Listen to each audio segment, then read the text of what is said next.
Blaise Alexander was an ARCA/Busch Series driver in the late 90s and the early 2000s. He was born and raised in Montoursville, Pennsylvania. He began his stock car career at age 12 in the World Karting Association, where he was the champion of the East Series in 1992. Then from that point on, he moved on to micro sprint racing series at tracks in different states, including Pennsylvania, Ohio, and New York, which he included a total of 48 wins in the series. He would move to Mooresville, North Carolina, where he wanted to pursue a NASCAR career.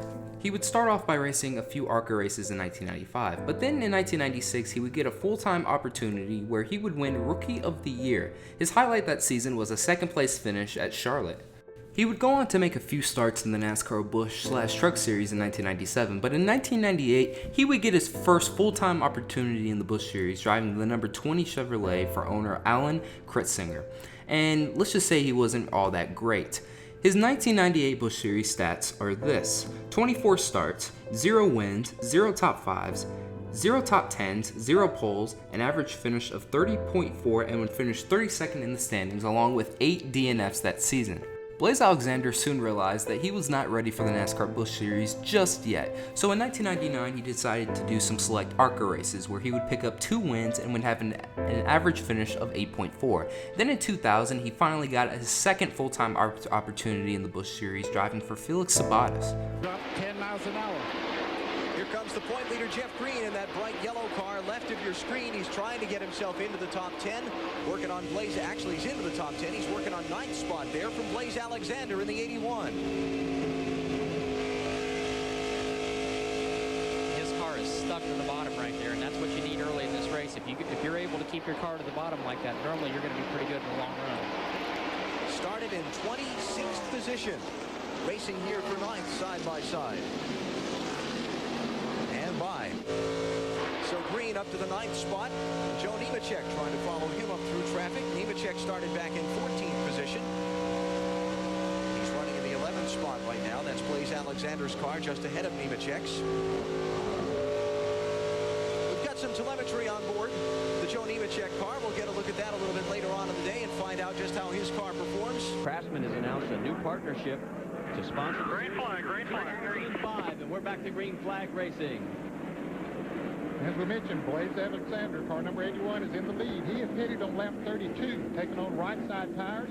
Chose to not pit on this caution, so he is the leader. Wow, did you see Tommy Hubert in the AT&T Chevrolet? I mean, he was all over. In the Pontiac, I should say, he was all over the track. He falls back in line. He is a lap down. The car number 20. There he is. He's got it back under control, but a bit of a twitch coming out of turn 2 last time around. Right now, Jeff Green is all over Blaise Alexander. It's Alexander, then Green. There's Leffler and Hornaday, and that's a battle further back in the pack. That's 7th and 8th on the track. And there we go. Jeff Green says, I want to get back into the lead, Blaise. So those were some of his highlights from that season. His 2000 stats are this: 0 wins, 0 top 5s, 2 top 10s, an average finish of 27.1, and would finish 25th in the standings. So when you look at his stats on paper and compare them to 1998, you get a slight improvement in average finish, but you also get a huge improvement in top 10s with 2. He would also have 4 DNFs that season, but only 2 of those were for wrecks, so there's also another improvement there. So after the 2000 season, Felix Sabates and Chip Ganassi would combine teams and would run full-time in the Cup Series, but wouldn't run in the Busch Series anymore, so he had to find a new team all over again. And also during the same time period, I wanted to point this out, that he was starting to become best friends with future 7-time champion Jimmie Johnson. So in 2001, he once again decided to drop down to the ARCA Series just to show folks what he could do if he was in top equipment. He would race for 3 different teams that season, and his stats are this: 1 win, 4 top 5s, 8 top 10s, and an average finish of 7.1. Or more on Frank Kimmel's 46 car down into turn 1. We showed you at the top of the broadcast. Alexander thought he had a great shot to win on the road course at Watkins Glen just a short time ago. Got tangled up in a hard wreck on the final corner with less than 2 laps remaining at Watkins Glen. On his way, he thought, to a win there. No such obstacle in front of him, though, this time. Yeah, you can see Kimmel's closing on him, but there's no way right now that I think Frank's going to be able to catch him and pass him. You know, Blaise has had a fast car all day long, and he's kind of just saying, I'm not worried about it. No reason to. On to the front stretch. Final time. Checkered flag is in the air from Montoursville, Pennsylvania. Blaise Alexander is your winner today here at Michigan International Speedway. Crew celebrating on pit road.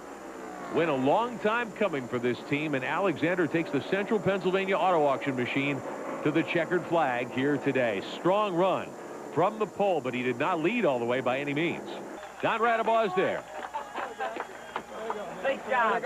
It was a nice job, Blaise Alexander. Congratulations. You've done a lot of racing in ARCA through the years and run up front most of the time, but gosh, you seem to have so much bad luck. Finally got the gorilla off your back. How's it feel, champ? Man, it feels good.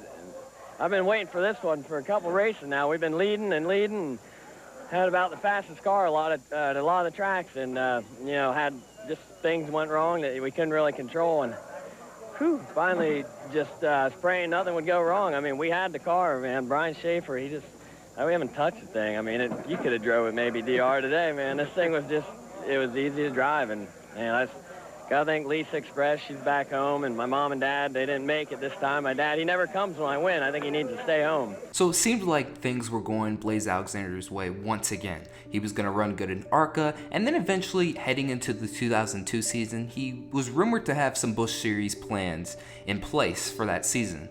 But later that year in October, tragedy would strike. During the running of the Easy Care 100 at Charlotte on October 4th, Alexander was involved in a two-car accident during lap 63 of that race. He was fighting for the lead position with Kerry Earnhardt for most of the race.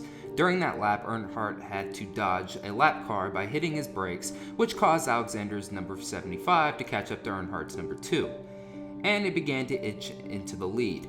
Then that's when Earnhardt's car made contact with Alexander's, and Alexander went into the wall head-on. Now, I'm not going to show the actual wreck. I'm only going to show what led up to the wreck and the aftermath out of respect for the family. I am here. Let's see. Oh, there's contact. Earnhardt slides down the racetrack, sparks flying.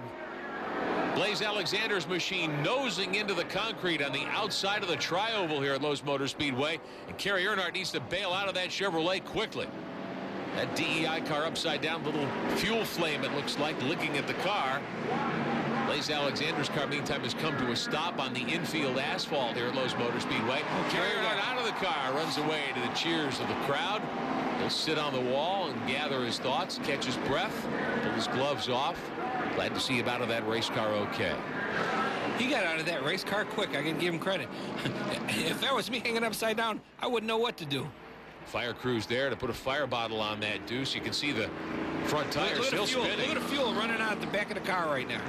Now, they had just fueled these cars about 20 laps ago, so there's still a decent fuel load in that car. Meantime, Blaise Alexander's machine, an ambulance is there to attend to Blaise. He has not made a move to get out of that car yet.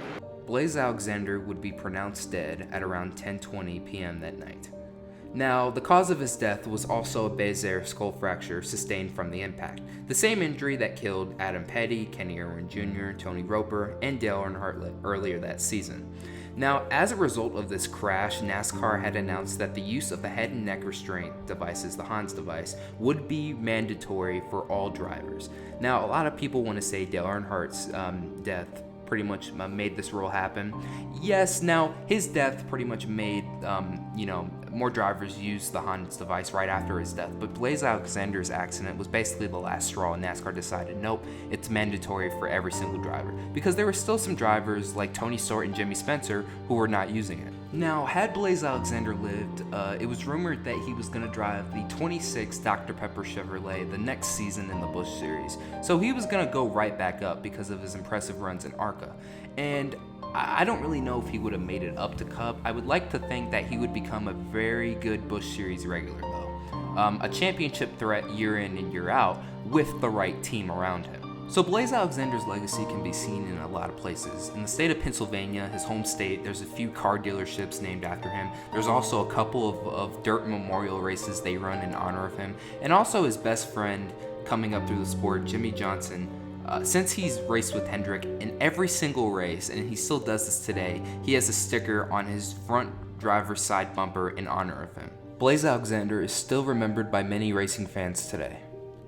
He was only 25 years old. Thank you guys so much for watching. This is Black Flags Matter. Catch you next time.